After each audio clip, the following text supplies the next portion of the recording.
Well, Meek Mill reacts to Young Thug being locked up last week. Now, Young Thug didn't, he did it, they do a drug test on him because he's on probation or whatever he was on, and he failed. Okay, so he has like 8 charges against him. 8 charges, that's a lot. So it's methamphetamine, hydrocodone, marijuana, amphetamine, codeine, 2 codeine charges, firearm, so Meek Mill reacted and said, hey, put him on probation. If he's really that bad after that, then lock him up.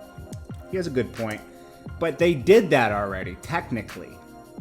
He said, free slime, put him on probation, lock him up if he ain't perfect. Well, he's been locked up a lot. I understand Meek Mill's point. He is right. Like, Young Thug didn't really hurt anybody or anything. He just got caught with some things, But he has a family to support. It would be better if he was out and give him one more chance, But I think he's in DeKalb County and not Fulton County, so they're a little more harsh there.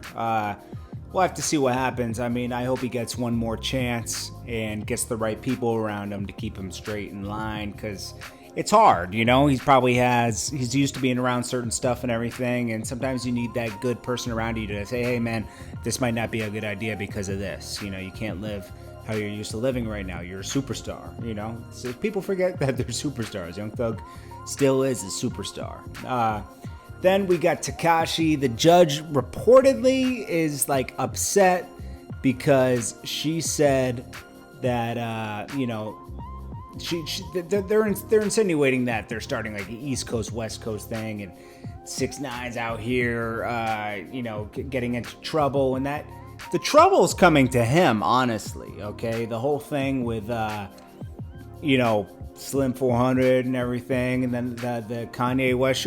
He's not provoking these things to happen, so they shouldn't be thinking that way. But unfortunately, he's famous, so all this stuff hits the news and he reacts, but he's not reacting violently. He's really just keep on doing his thing, and I think that's why they keep letting him out. But it's almost like they, and I hate that term East Coast West Coast.